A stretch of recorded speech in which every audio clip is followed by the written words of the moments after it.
Pois bem, no nosso estudo então sobre a soberania de Deus, nós estamos aqui para ver a soberania dele na criação. E Apocalipse mostra então que mesmo no céu, o Senhor vai ser louvado pelo fato de ele ser o Criador. Diante de muitas passagens, isto é, em muitas passagens, através de muitos livros da Bíblia, Deus é louvado pelo fato de ser o Criador. Então, na eternidade, muito antes de Gênesis 1:1, o universo não havia nascido ainda. A criação existia somente na mente do Criador. Deus habitava só. Teve tempo. Então, quando nada existia fora deles, né? Nesse tempo, Deus podia criar ou podia decidir não criar. E dependia só do prazer mesmo dele. Ele podia ter feito um mundo, como fez, ou podia ter feito milhões de mundos, perdão. Podia fazer milhões de criaturas, todas elas iguais, ou podia fazê-los totalmente diferente de um do outro, nada possuindo em comum, senão o fato de serem criaturas. E a pergunta é, alguém podia desafiar ele ou fazer isto? A resposta é não. Como nós vimos aí no versículo que lemos mais cedo, em Isaías capítulo 40, versículos 13 e 14, com quem Deus tomou conselho ao colocar os pássaros voando pelo ar, os animais vagando pela terra e os peixes nadando nos mares. Deus não tomou conselho meu, nem seu, né? Se você olhar para os céus, quem fez a diferença entre a glória do sol, da lua e das estrelas? Em 1 Coríntios capítulo 15, versículo 41 diz: uma é a glória do sol, outra a glória da lua e outra a das estrelas, porque até entre estrela e estrela há diferenças de esplendor. Eu estive olhando aí essa semana no YouTube falando sobre as estrelas. Quanto mais faz um telescópio para penetrar para mais longe, continua encontrando outras galáxias e outras estrelas. E o fato é, então, que Deus não somente fez isto, mas não são repetição uma da outra. São diferentes. Pense um pouco no nosso planeta. Nós estamos falando aqui sobre a criação, né? Por que 70% do nosso planeta é coberto com água? E quanto ao resto, muito do resto é impróprio para a agricultura e até para a morada dos homens, nos polos, tem terra lá, mas é coberto de gelo e frio demais para morar, né? Tem desertos, lá no Egito, 97% da população, foi informado quando a gente foi lá, 97% da população mora na beira do rio, dentro de poucos quilômetros do rio, que a vida depende de água, né? O resto é deserto. Uma terra é fértil e outra é quase estéril.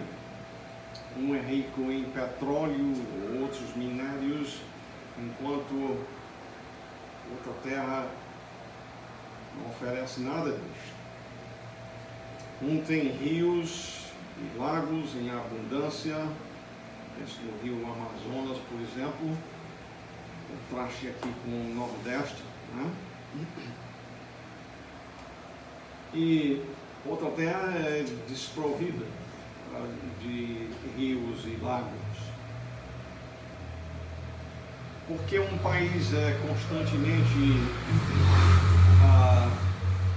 sacudida por terremotos e outros setores do mundo, como onde nós estamos, basicamente livre dessas coisas. O que é? Que Deus é soberano. Ele fez como Ele queria. Pense nos animais. Que comparação é possível entre o leão e o cordeiro? Uma diferença muito grande, não é? Entre o urso e o cabrito, o elefante, o andão e o rato. Uns, como o cavalo, têm grande inteligência, ao passo que outros, como por exemplo o porco, parece ter muito pouco inteligência. Alguns foram destinados a serem animais de carga, como o jumento, enquanto outros gozam uma vida de liberdade, como o leão. Uns são próprios para o consumo humano e outros não. Uns são belos e outros feios. Uns fortes e outros fracos. Uns são velozes como o coelho e outros mal conseguem se arrastar como uma tartaruga. Uns vivem por muitos anos e outros só por meses. Uns são mansos e outros ferozes. Por que toda essa variação e diferenças? Também o mesmo podia ser dito considerando os pássaros e os peixes. Mas vamos considerar o reino vegetal. Porque as rosas têm espinhos e os lírios crescem sem espinhos. Uns têm um aroma perfumado, outros não têm. Tem plantas até que fedem.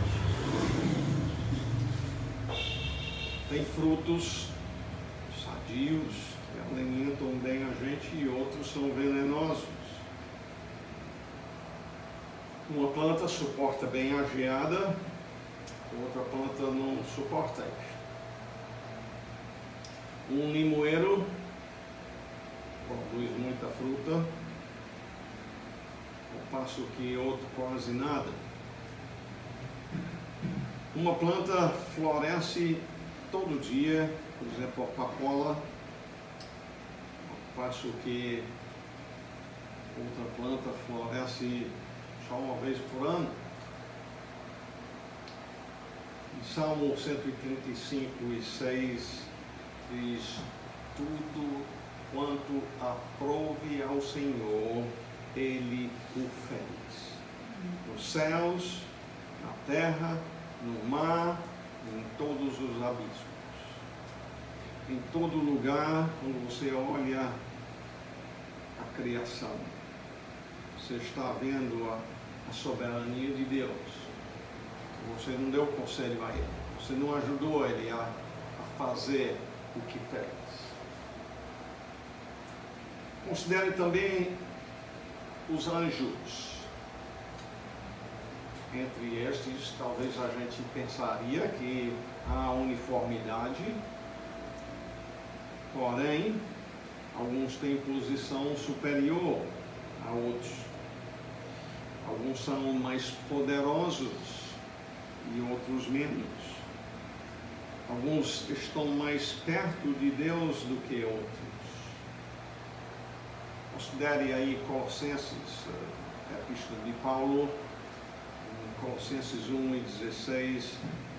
Lá Paulo diz: pois nele foram criadas todas as coisas, no céu, na terra, as visíveis, aquelas que nós podemos enxergar, e as invisíveis. Deus nos informa assim que existem seres que nós não podemos ver. E aí segue, sejam tronos, sejam soberanias, sejam principados, que é potestades. E entenda que tronos, soberanias, principados e potestades, todos são referência a anjos. São classes de anjos. Tudo foi criado por meio dele e para ele. Em 1 Tessalonicenses, não, Timóteo, 1 Timóteo 5:21, Paulo, quando fala de como deve ter muito cuidado no trato de pastores, cuidado de não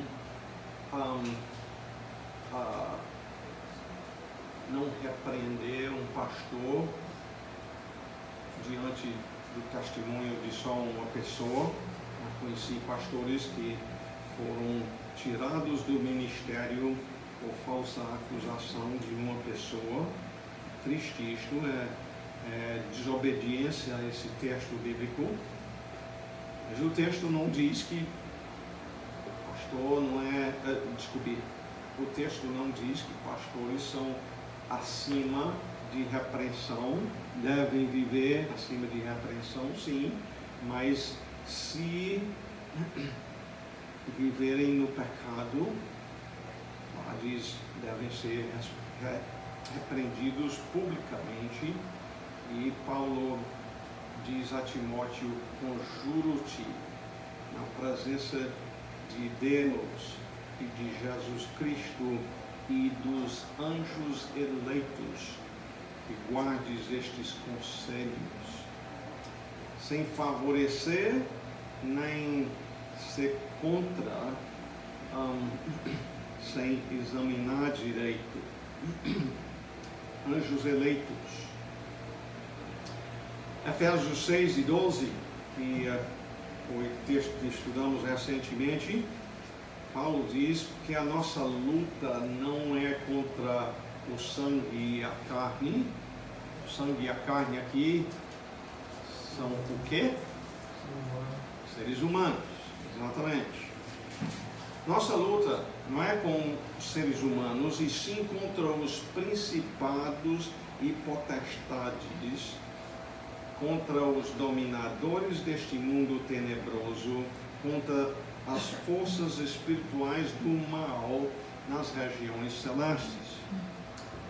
Mais uma vez aqui nós vemos uma referência então a anjos, e no caso anjos maus, e é nomeado aqui como principados, potestades, dominadores deste mundo tenebroso, as forças espirituais do mal. Porque essa diferença toda entre anjos?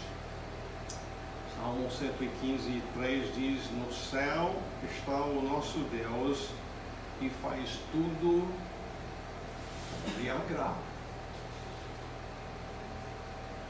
A criação é uma expressão do direito de Deus a ser soberano.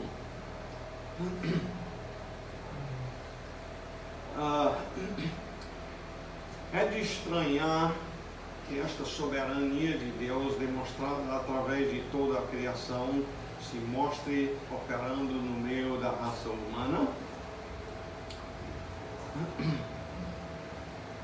Por exemplo, em Mateus, o apóstolo Mateus cita Jesus falando de Deus dando 5 talentos a um e só uma a outra pessoa. Deus é injusto nisto. Quem somos nós para levantar a questão? Né? Ele é Deus, Ele é soberano. Um vem dos mesmos pais e é forte ao passo que seu irmão sempre está doente. Filhos do mesmo casal. Por que Abel morre bem jovem? Entendo quando eu digo bem jovem, talvez 120 anos, mas quem vivia 900 e tantos anos na época, morrer com 120 é morrer jovem.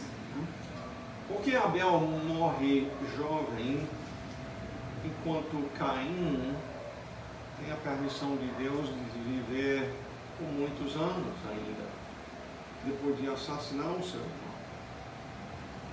É de estranhar que alguns nascem negros e outros brancos, que alguns nascem sem muita inteligência e outros com grandes dons intelectuais, que alguns têm muita energia e outros são lerdos. Uns nascem para liderar e outros para seguir, servir. Hereditariedade e o meio ambiente não são responsáveis por todas essas variedades e diferenças. Estamos dizendo que não influi, mas não são a explicação de tudo. E, aliás, falando dessas diferenças, se Deus deu grande capacidade a uma pessoa e não deu a outra pessoa, o que Ele requer de cada um é que seja o quê? Seja fiel, né? Fiel no uso daquilo que Deus confiou às suas mãos. Olha, na parábola, a história é essa, que se Deus nos confiou muita responsabilidade, muita prestação de contas ao Senhor. E por que então essas grandes variedades entre os seres humanos? Jesus explica em Mateus 11:26, sim, ó Pai, porque assim foi do teu agrado. Ele fez o que Ele quis. Aprenda, portanto, que o Criador é absolutamente soberano. Em Provérbios 16:4 diz: o Senhor fez todas as coisas para determinados fins, até o perverso para o dia da calamidade. Murmurar contra ele, então, é franca rebeldia. Questionar os seus caminhos é questionar a sabedoria dele e o direito dele de fazer o que queria fazer. Mais uma vez em Isaías capítulo 40, versículos 17 e 18, dessa vez, antes a gente estava em 13 e 14, todas as nações são perante ele como coisa que não é nada. Ele as considera menos do que nada, como um vácuo. Pense no que esse versículo está dizendo. Ele não disse você não. Ele disse todas as nações. Se todas as nações são diante dele como nada, imagine nós individualmente. Né? Versículo 18 diz: com quem comparareis a Deus? Tem outro semelhante a Ele? Ou que coisa semelhante confrontareis com Ele? A resposta é: não tem. A soberania de Deus, então, deve nos colocar no nosso lugar. O nosso lugar é reconhecer que nós somos criaturas, meras criaturas. Ele é Deus. Ele é soberano. Temos o direito, então, de criticá-lo e murmurar, reclamar do que ele faz? Não temos. Não temos. Mas já temos feito isso. Isso é pecado. Nós precisamos nos humilhar diante dele. Pelo nosso pecado, na verdade, nós merecemos o castigo eterno. A questão de castigo eterno, eu sei que na mente de muitos seres humanos, o dizer é, o meu Deus é um Deus de amor, ele não mandaria um filho dele para o inferno. Minha resposta a isto é simplesmente dizer: então, o Deus em que você crê, um Deus de figura da sua imaginação, não é o Deus da Bíblia. Ele é Deus, e o que ele diz deve corrigir os nossos pensamentos sobre a pessoa dele. Agora, quando a gente estuda a soberania de Deus, nós precisamos compreender que a Bíblia fala de muitos outros atributos de Deus também. A Bíblia fala da justiça de Deus, a Bíblia fala da ira de Deus, a Bíblia fala do amor de Deus e assim por diante. Deus é o conjunto de todos estes atributos. Nós estamos concentrando no momento e nos próximos estudos na parte da soberania dele. E aqui hoje nós só tocamos numa pequena parte. Nós tocamos na soberania de Deus na criação, mas tem muito mais ainda sobre o qual ele é soberano. E francamente, em conclusão, deixa eu dizer o seguinte: é a falta de crer na soberania de Deus que nos leva a grandes aflições. A pessoa que sabe que Deus é soberano, que ele faz o que lhe agrada e submete a isto, confiando também na sabedoria dele, essa pessoa não passa a negar para o Senhor, apesar de todas as dificuldades que enfrenta. Pense em Jó.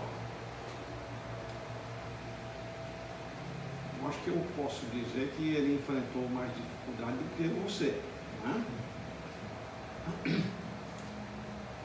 E no final da história, em Jó capítulo 42, versículo 2, ele diz: bem sei que tudo podes. Bem sei que tudo podes.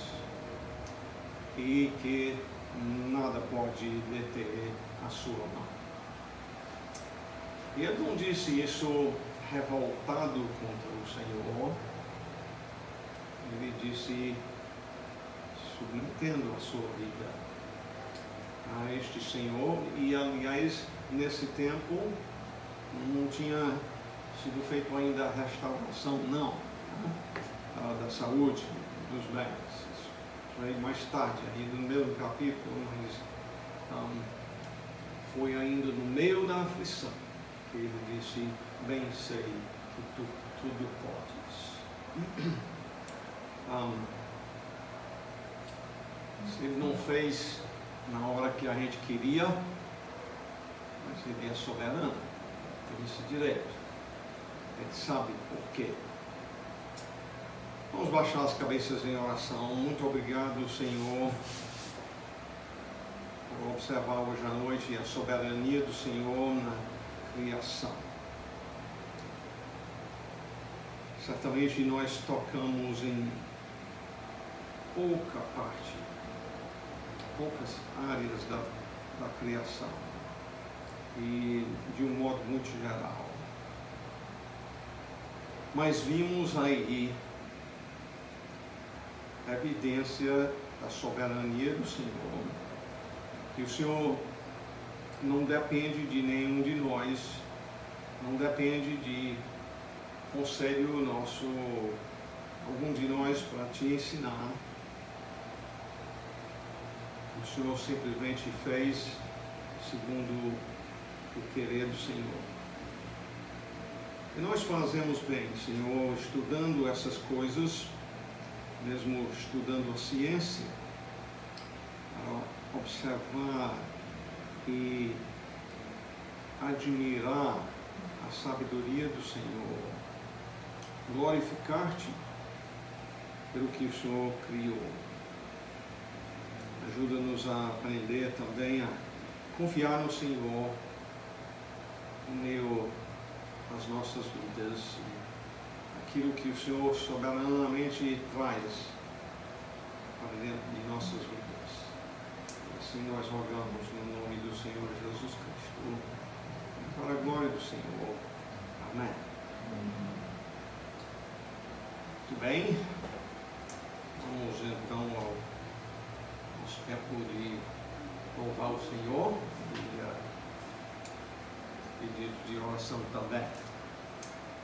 Então, que são os seus motivos de louvor, motivos de